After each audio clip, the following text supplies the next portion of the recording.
nom du Père et du Fils et du Saint-Esprit. Amen. 28e dimanche du temps ordinaire en essai. Désormais, je le sais, il n'y a pas d'autre Dieu sur toute la terre que celui d'Israël. C'est pour lui que j'endure la souffrance jusqu'à être enchaîné comme un malfaiteur. Tous les 10 n'ont-ils pas été purifiés? Les 9 autres, où sont-ils? Il ne se trouve parmi eux que cet étranger pour venir sur ses pas et rendre gloire à Dieu.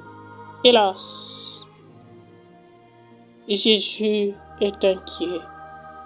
Chers frères et sœurs, en ce 28e dimanche du temps ordinaire, Dieu veut nous montrer sa proximité dans la souffrance de tout être humain sans tenir compte de ses origines, mais aussi bien la non-reconnaissance de la part de l'homme qui implique une ingratitude crasse.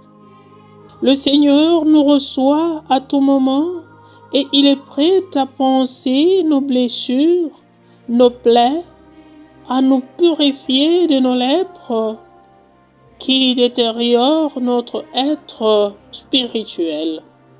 Oui, chers frères et sœurs, notre vie, notre être peut être blessé, stigmatisé d'une manière ou d'une autre. Cependant, n'oublions pas qu'il y a un qui peut nous guérir sans trop de bruit. Le Christ Jésus, le Maître, le Fils de David, le Seigneur. Aujourd'hui, Naaman, le Syrien, bien qu'étranger en Israël, originaire d'une région souvent opposée à Israël, est guéri par les dieux d'Israël, les dieux du prophète Élisée. Et ceci pousse ces derniers à déclarer avec force sa conviction. Désormais, je le sais, il n'y a pas d'autre Dieu sur la terre que celui d'Israël. Désormais, je le sais, il n'y a pas d'autre Dieu sur toute la terre que celui d'Israël. Rappelons-nous, frères et sœurs, que le début de la démarche qui aboutit à la guérison de Naaman, le Syrien, n'était pas facile. Il a osé même résister à la demande de l'homme de Dieu, qui lui a simplement dit d'aller se plonger dans les eaux du Jourdain. Nous estimons qu'il voulait, comme nous aujourd'hui, vivre une scène miraculeuse de grande envergure. Avec trop de bruit et de trompettes accompagnées de caméras. Mais le prophète démontre que Dieu n'agit jamais dans les phénomènes terrifiants, dans le bruit, dans les apparences, mais cependant, il agit dans les silences, dans l'humilité, dans une brise légère.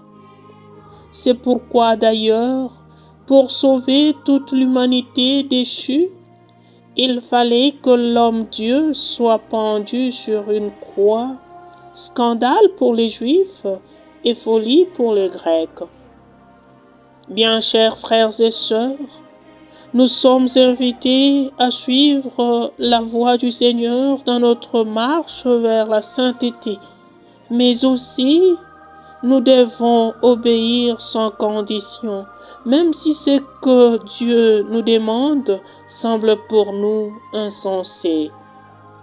Dépourvu de sens, je voulais bien l'exprimer, car sa logique n'est pas la nôtre.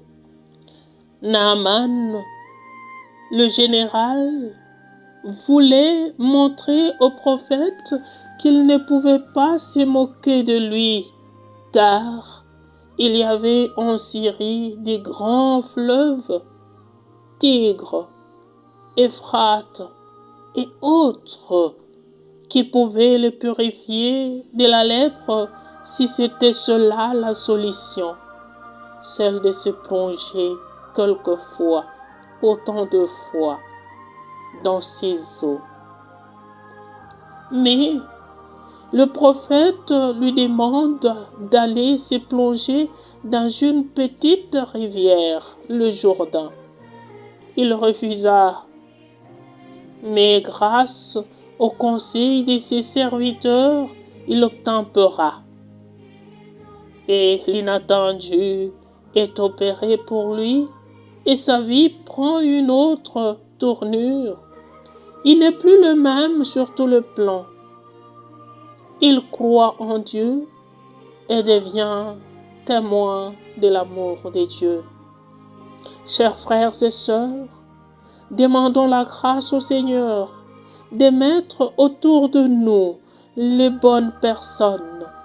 Je voudrais bien dire des bons conseillers qui nous orientent vers le Seigneur et nous aident à le redécouvrir jour après jour.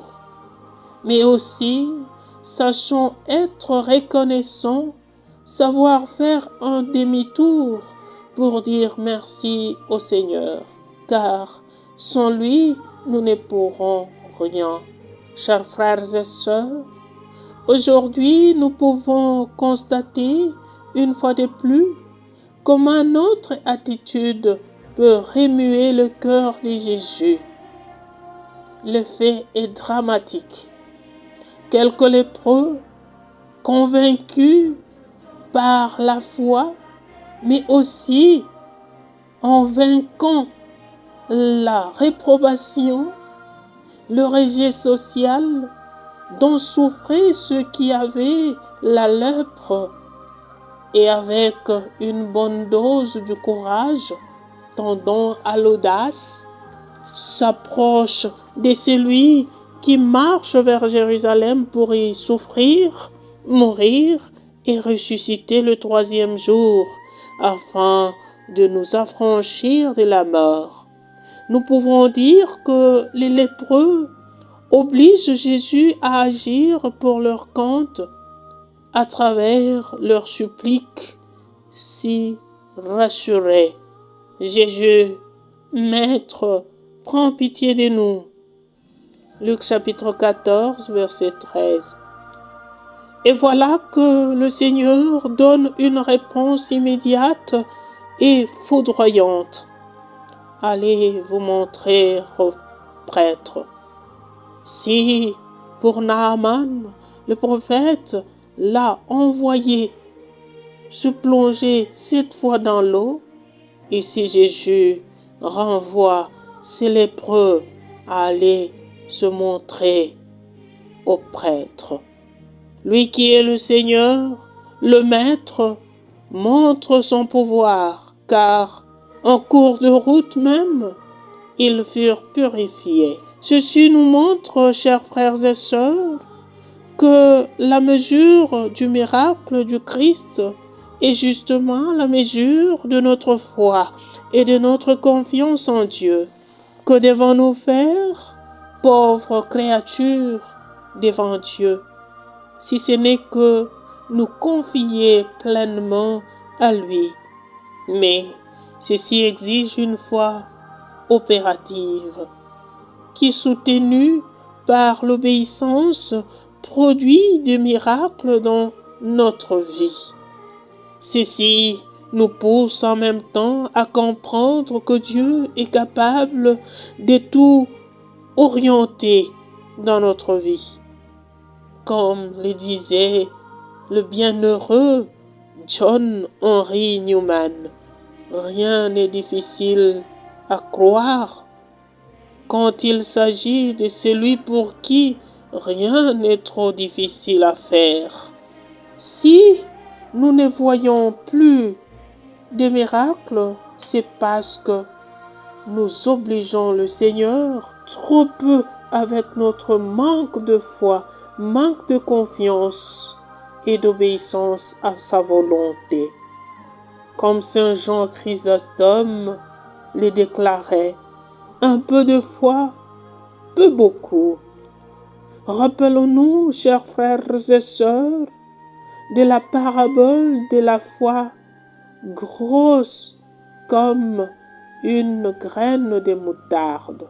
Comme consécration de la confiance des dieux, il nous arrive le débordement de joie et de la gratitude. En effet, l'un d'eux, voyant qu'il était guéri, revint sur ses pas en glorifiant Dieu à pleine voix. Il se jeta la face contre terre aux pieds de Jésus en lui rendant grâce. Mais quel dommage! Des 10 bénéficiaires de ces miracles, seulement un est revenu. Quelle ingratitude!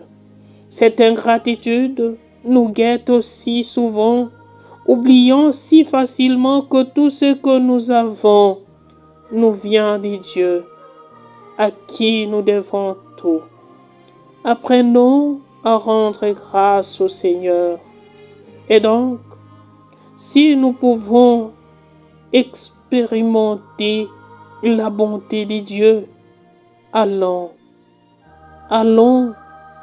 vers lui en toute confiance.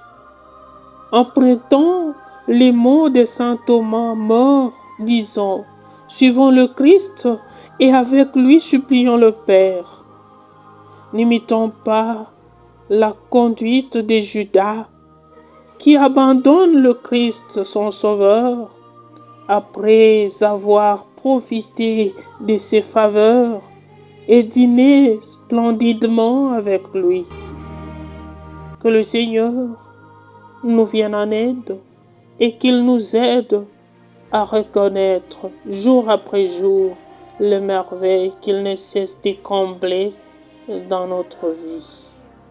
Amen.